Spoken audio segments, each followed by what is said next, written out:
there, welcome to the Cloud Security Podcast by Google. Thanks for joining us today. Your hosts here as ever are myself, Timothy Peacock, the Senior PM for Risk Analytics and Cloud Threat Detection in Google SecOps, and Anton Chuvakin, a Reformed Analyst and Senior Staff in Google Cloud's Office of the CISO. You can find and subscribe to this podcast wherever you get your podcasts, as well as at our website, cloud.google.com/podcasts. If you enjoy our content and want it delivered to you piping hot every Monday, please do hit that subscribe button. You can follow the show, argue with us, and the rest of the Cloud Security Podcast listeners all on our community page. If you like our show, please do hit the rating button in your app of choice. It helps other users discover us. Anton, what are we talking about today? Well, our other favorite topic, namely identity and access management in the cloud. Didn't we just do an identity threat detection episode? I think that's why I said it's a favorite topic, right? It is a favorite topic. So what do we have to say, and who's our guest? Well, I guess the guest's identity would be a mystery for another 10 seconds or so, maybe 30 seconds. But ultimately, one question that puzzles a lot of people in the cloud is user identities, service identities, workload identities. All of this sounds very messy. Even it was messy before cloud. Yes. And now it's even messier. So we are going to try to sort this out a little bit. Do we manage to sort it out? Or do we just try to sort it out? We should ask the listeners, and the answer to this, we can ask this in about 30 minutes. All right, listeners, let us know whether we helped sort things out or not. And with that, without any further ado, let's introduce today's guest. Listeners, I'm delighted, truly delighted to introduce today's guest. Today we are joined by a dear friend of mine, Dor Flettel, founder and CEO of Spera Security, now a Senior Director of Product Management in Okta, and a former member of the Security Command Center team here at Google. Dor, delighted to have you on the show today. Same here, team. I'm so happy that we can make it work. It was we always spoke about doing that, so I'm just happy that now is the right time. Dor, we like to say with a little bit of self-importance, which for you and me is the normal amount, that identity is the new perimeter, and that identity is, quote, hugely important in the cloud. Why is that? And could you give us the nuance on that? Because I think we both know that in our bones. Help everybody know that. In general, identity, like many things in security, is there in the friction point of productivity, user experience, ease of use, and security. Like the easiest would be to lock everyone down, but we need to somehow generate revenue. And identity is really in the core of those two. So I'll actually break it simply by technology. We're talking in identity about authentication and authorization. What has changed now in the cloud and SaaS? So authentication, it just became so much easier and so much more vulnerable. In the past, you had a badge to get to an on-prem area. You had the network, routers, gateways, a lot of stuff and other security perimeters that today, just like Tim's email address and Gmail password, is what makes me be accessible to so many things that Tim now owns. So that's on the authentication side. On the authorization side, the complexity of the cloud and SaaS environment, the fragmentation, and actually ease of adoption in the business of all that is actually what made authorization the wild, wild west. And it's just very hard. It was always hard, just became now much more vulnerable in the cloud world to give the right amount of access, to have the right amount of business risk. So it's harder to monitor, very complicated, convoluted for security teams and the business owners to actually know what's happening and also understand how to downsize to the right level in a way that AWS, for example, is so different than Salesforce, so different than Google Workspace in the permission models. Totally. And that just made the entire attack path so much easier, from penetrating to what are you accessible to once you penetrate. So this is a very logical moment for me to try to order off the menu and add a question to the script. And it's because of my recent obsession with trying to figure out what it means to do IAM right. I think one of the things you mentioned in your response is complexity and how things changed. And so if somebody wakes you up at 3 a.m. and says, hey, can you tell me how to do IAM right? What would you answer? In the cloud, in a modern environment, what does it mean to do IAM right? Yeah, I think it has to do with the right amount of, there are two different types of access here you can talk about. You can talk about the different life cycle of an identity, from provisioning to ongoing usage to decommissioning which is the first life cycle. And there is a second life cycle, which is very much security oriented, which is pre-breach and post-breach. That's how we cover so many things in security. And I think the right way to do things in the cloud is, first of all, with a lot of partnership between security and the business owners to make sure we fit the business processes as they need to be, and also covering the end-to-end with holistic coverage of the different steps of an identity and the different phases without assuming that things would just automatically happen themselves. Does that answer your question, Anthony? Sort of, but I think that, is there any way to like increase the level of detail a tiny bit? Because I think that the whole thing makes sense, but how do I put it into practice? Oh, the hard question. Yeah. The harder question. I think that you answered the hard question really gracefully, but I want to try then the harder question because, hey, you answered the hard question. For sure. Breaking the fourth wall, I think it really maps to the rest of the discussion. So just in this time, like, I don't mind answering sort of like the rest of the discussion and in a much less structured way. So that's fine. Let's hold on and let's do the rest of the discussion. And I think that one thing that comes up when people start thinking about it is a whole bunch of acronyms. And we don't really mean just ITDR, even though it's everybody's favorite. Tim, I think, loves ITDR, right? And of course, there's CIEM. There are a few other identity-related things. So some people who look at this whole upheaval in identity space, they assume that they have to buy a whole stack of products. So help us with the acronym soup. I was told there is also ISPM, which I think Tim surprised me with this one because I didn't really know there is ISPM. I mean, this is one four-letter acronym. ISPM, that's how you manage Comcast. No? Really? No? I don't know. In any case, I don't know what it is. This is one of those I did not know existed. So help us with an acronym soup. And other new products needed? I think Tim's question as written is, why are the new product needed? But I think the real question is, do we really need new products? For sure. So like every growing industry, growing market, like we need to help the practitioners understand and the industry as a whole understand what's going on. And identity in particular is very convoluted, very complicated as a very fast growing area. Specifically, we see security teams and they have problems. And now how do they attend them? The way I simplify things is looking on the pre-breach world and post-breach world, like we're doing in cloud security, for example. And you can talk about the posture management. How do you harden the attack surface? How do you address misconfigurations? How you address these kinds of things? This is the entire identity security posture management world with full discretionary where we play with. And the ITDR world is a world what happens after the breach.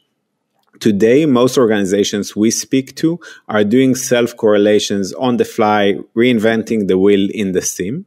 And there is a growing pattern in the last few years to actually make it something more structured and digested by a vendor that actually takes it and does it in the best of breed way, because specifically identity is the number one attack vector of the last few years, so justifies a specific investment. To your question about CIEM, Cloud Entitlement, Cloud Infrastructure Entitlement Management, this is a subsector of one of the identity problems. What happens in the cloud infrastructure? For example, how do you fine-grain authorization in GCP? It's a very complicated problem. What we've seen in the last few years is that there is no true CIEM vendor as is, but it's converged to other products, some of them mentioned above, because the values are only part of others. Yeah. Okay. I think that all adds up. You're part of Okta now. Congratulations on the acquisition. Super exciting. Super happy for you. How does Okta think about this ITDR and CIEM and ISPM and this acronym soup? How are you trying to make this accessible for people? For sure. So Okta, and I'll also share why we're excited to join Okta. Yeah. Okta is an identity platform, one of the best productivity tools out there to actually save people from using excessive passwords, so on and so forth.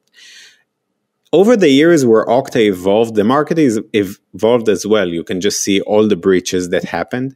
And more over time, security leaders were involved in the Okta decision and then became actually the Okta owners in many cases. And CISOs are just scared about what's going to happen in their identity admin sprawl, like that's a very common use case. CISOs can't sleep at night because of the admin sprawl and the influence to the organization. Okta saw this progress, this evolution and maturity actually of the market, how it transformed, and that really resonated with us and our offering at Sparrow, which was very security oriented. Like our persona is the security persona that's in charge of identity. Many times in the last few years, we actually saw those teams either move from IT to security or just evolve in security. And Okta sees themselves as the identity platform. Identity security is part of it. And that's why we're excited to join. I can share that since we joined, customers told me something along the lines of, your product fills a hole that we had in our security stack with regards to identity. And those are things that we expect Okta to do as the number one identity platform. Isn't it nice when customers tell you things like that? Yeah, I was excited. It's also an amazing, very thoughtful person, which I personally really liked. Yeah. So help me make this a little bit more real. When you talk to these users and they're not telling you all these good things, when they're telling you the bad things, what are the things that they struggle with the most? Like what makes users bang their heads against the wall? Wait, Tim, didn't we decide to limit the podcast show to 6 hours per episode? I think this may violate the 6-hour rule though, right? Okay, but you have to answer it briefly. For sure. So I'll be brief. The fundamental feeling that we're helping with is the lack of trust and confidence that security teams have with identity. By the way, Spera in Latin is trust. And that's what they're worried by. Specifically, what are the attack vectors that they're experiencing? Admin sprawl is a huge thing. Like the time to impact on the stock price from an admin account takeover is just very short. A second one is MFA bypasses. We're seeing that on authentication, actually walking the walk of everything is behind MFA, phishing resistance MFA, is very hard. And customers, we have a lot of success stories of customers that were very surprised by what we found for them. And the last one is offboarding glitches and partially offboarded employees with access. There is a lot of issues with that in the modern workforce, especially in the last few years, as organizations had a high turnover. And those are the things that customers realize immediate security value on and are top of mind. Many times security leaders say, those are the bare bones of our existence as security practitioners. So that means that the identity management remains kind of a mess for a lot of organizations. And do you have a top 3 challenges, something more structured? Like if you think about how people stumble with that, what are the top 3 ways to stumble, if that makes sense? Yeah, for sure. One is accumulating debt. Over the time, people have more and more permissions that they just accumulate. And it's very hard for security teams to understand how can they realize least privilege without hurting the business? Because the actual way to do it before the data that we provide and other solutions, by the way, is to go and ask people. And when you ask people, that's the way to make enemies. You actually, one of the things that customers told us that we made it a data-driven discussion with context that actually helped them go to the business and address the most critical crown jewels in a very pragmatic way and not alienating. So just accumulating debt specifically with least privilege is one. Second one that comes up a lot is the process of local accounts. So the business has to run. A very common example we see in Salesforce is local accounts in Salesforce. We can see by the number of local accounts deviations with our customers, where does their quarter end? Because the salespeople are just adding local account. Because if you need to close a deal, the Salesforce admin would do whatever is needed and for that. And I don't blame him, by the way. Those systems are complicated, and therefore the local accounts and the MFA bypasses and how you're wearing off the single sign-on solution and MFA that you have is very common as well. So these are great. And also you mentioned identity management debt, which struck me as something intuitively clear, very scary, but also potentially, dare I say, unfixable. So what advice do you have for organizations with considerable identity management debt? I'm thinking novel IAM, 1980s. This is what comes to my mind. I was reading some article online about identity, and it did start from Novell and the 80s. So imagine that okay, Tim, go. You go. So I love the phrase identity management debt. I've never heard it before. And I think I intuitively know what it means. But when I have that experience, I then get scared. Like, have I overassumed and are other people going to leap to a different conclusion? So what does it mean? In my perspective, it means how many high and critical vulnerabilities do you have in your environment that would make a breach more likely and more meaningful, impactful on your organization and your security team? That's what I see as debt. Where does it stem from? We're seeing a lot of organizations that weren't, if you are 25 people born in the cloud yesterday, you're probably, and if you follow the 2 pizza rule, like everyone can fit to 2 pizzas, you're probably fine. But if you're a modern enterprise or something that even started on the on-prem world and then adopted cloud, or just an organization that even started in the cloud and just grew up very fast and had to kind of like retrofit things back, this is the debt that we're finding. A lot of times the on-prem world has its own rules and then the cloud has just completely different rules, as well as the objectives and criticality of identity from a security perspective was just lower. There's a lot of flows about compliance, SOX compliance, a lot of those things actually talk about identity. But from a pure security perspective, you could get away with having a process and not following it as much needed. And that's a lot of the debt that we're seeing. And one of the things that I'm seeing actually from where we're sitting is what approaches the security team take about the debt. Like some are very pragmatic and saying, hey, listen, for us, maybe at Google, we have 3-4 assets that if they are breached, then that's critical for us. While, for example, a customer just told me that this week, they're actually based on GCP. They said, if someone hacks our Lucid chart, it's not the end of the world for the stock price. So we're seeing a very pragmatic approach with some, and we're seeing with others things that are just like much longer term solutions. And I would just say that it really fits however you need to manage your organization, the risk profile, and how processes are done wherever you work. So this triggers my ex-analyst alert for answers that sound like it depends. So, and I guess that's true. It depends. But would there be both technical and organizational change, almost culture perspective to paying off IDM, IAM debt? Like would there be buttons to push, but also cultures to change, right? It sounds like it's both. Yeah, I fully agree on both. I can give you an example. One of the things with our customers that I really remember, one of them went on a webinar with us sort of on this topic, but didn't say it so directly, was that he said, listen, the greatest value you provide is a very clear path to action. You actually show us a list of the things and Spera is not too unique here, but you show us a clear set of things we need to do to get more secure.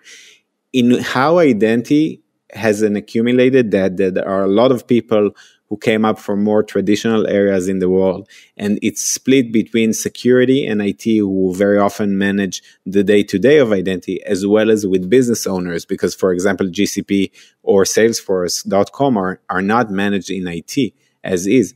It actually, what they said is that we help them provide the data to actually make the org change needed and the relevant context to actually do it effectively in the org. I love that answer. I love how much good advice there is to other security startup founders about making an actionable product in that answer as well. That's really great. Yeah. And maybe to add to it, there is one security leader I really love. He told me something pretty, slightly insulting, but I liked it. He said, I don't care about your tool. The tool is only as important as the process that it helps me do. It sounds very true in SecOps, as both Sim and myself have discovered over the years, right? That sometimes it's not the SIM, it's what you run around it. And I think for identity, it's even more, equally important that without process, much else turns to dust. Yeah, and identity specifically, and you can look into, you said Novell earlier, like things in identity, manager approvals, all those things, they are process heavy in their nature. So that's whenever you can simplify something, just like the accumulated hours that you're saving are enormous. So that's really interesting about debt. But one question I want to think about is, when you were designing your startup, there's a lot of parts of this problem you could have picked at? You could have looked at user identities, service accounts, API keys, secrets management generally. Why did you pick humans versus machine? How did you think about that decision? What's the story there? Yeah, for sure. The short question is we ask customers. Oh, what do you care? Why didn't I think of that? Yeah, what do you care about? Obviously, everything is important. Obviously, customers, if they had a magic wand, there was one vendor that could solve the entire universe of problems and make them coffee. But with that in mind, would you like us to start? That's how we positioned it. And they said that by far the human side, they felt is more vulnerable, also related to existing compliance issues they have that they anyways have to solve. So that really directed us. Today, we already cover non-human like API keys and stuff like that, but that came slightly later. I would say that in general, talking about that, the entire space of identity has a lot of that. Actually, handling those identities is one of them, because in the past, service accounts, for example, which you mentioned, is something that didn't really have a way to be represented in a good way.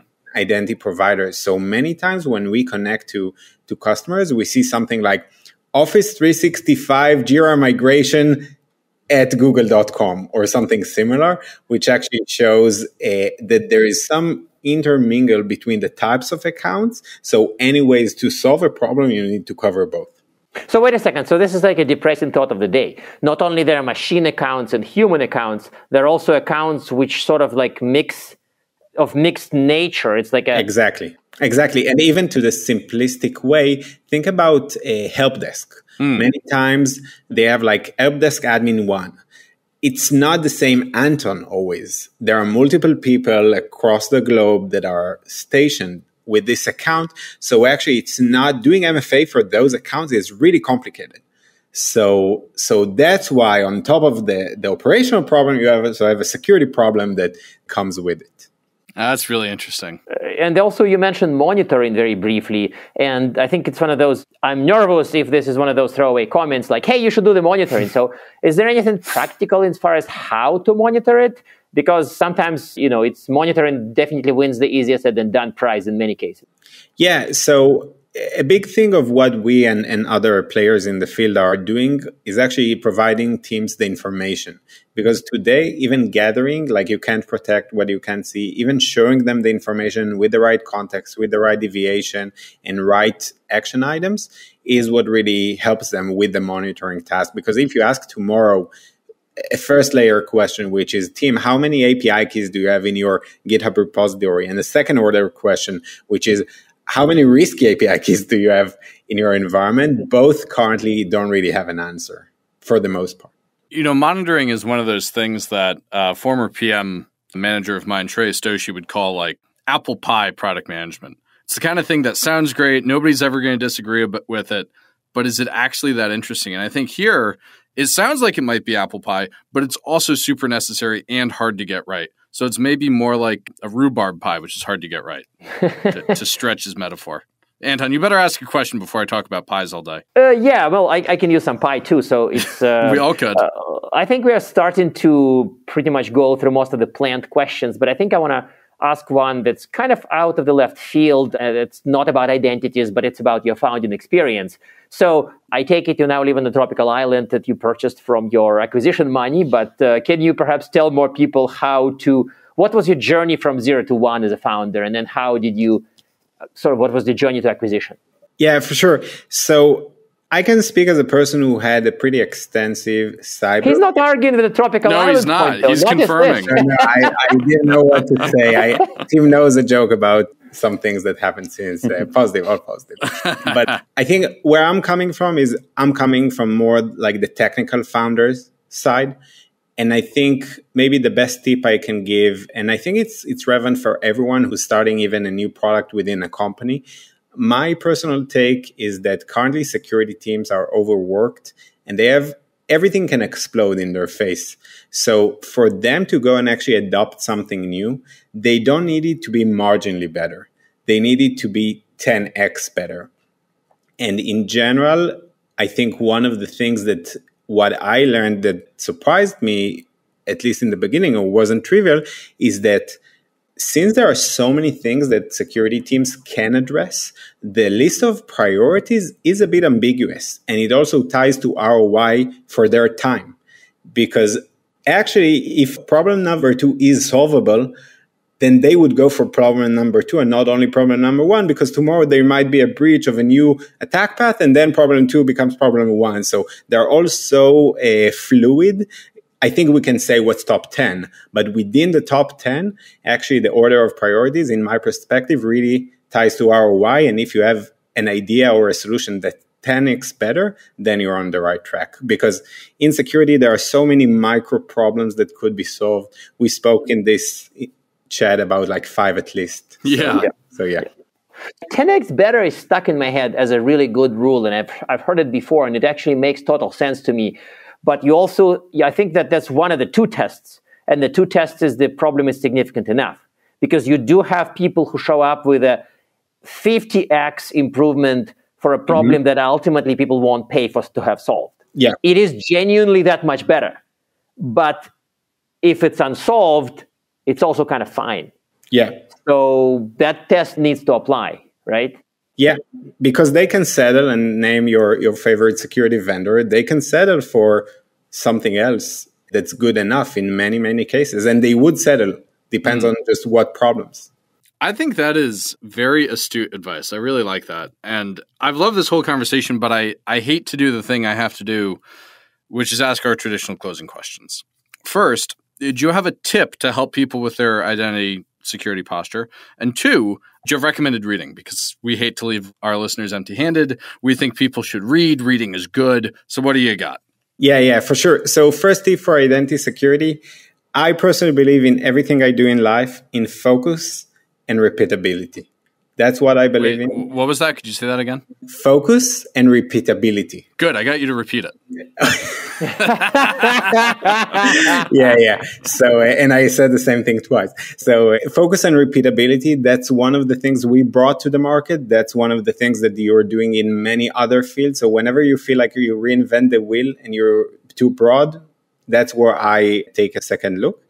Again, with the book, and that's something that really resonates with me. I personally got into negotiation books over the last few years. The one I really loved was Secrets of Power Negotiating. I feel like everything I do is negotiate in life in general, even with myself sometimes when I need to run at 5 in the morning. That's something that really helped me have like practical things and also slightly psychological aspects of those items that I really loved. I love that answer because focus and repeatability is like, that's so core to all of my hobbies. Like when I motorcycle, when I ski, when I go to the range, it's always, how can I be focused on this thing? How can I do the same set of steps in the right way every time? That's really good advice. And then I also negotiate with myself, but never at 5 a.m. Yeah, even with ski, I sometimes think like, would I have an easy mode in my life? Like when I ski, I always think I should have done this turn better or placed my weight on that ski slide. Yeah. So again, focus on repeatability. Yeah. Well, Dor, I can't thank you enough for joining us today. I'm so happy for the outcome with your startup. Really impressed with what you've done since being on the team here at Google. And thank you for joining us here on the podcast. Thank you for having me. And now we are at time. Thank you very much for listening and, of course, for subscribing. You can find this podcast at Google Podcasts, Apple Podcasts, Spotify, or wherever else you get your podcasts. Also, you can find us at our website, cloud.withgoogle.com/cloudsecurity/podcast. Please subscribe so that you don't miss episodes. You can follow us on Twitter, twitter.com/cloudsecpodcast. Your hosts are also on Twitter at Anton_Chuvakian and _Team Pico. Tweet at us, email us, argue with us, and if you like or hate what we hear, we can invite you to the next episode. See you on the next Cloud Security Podcast episode.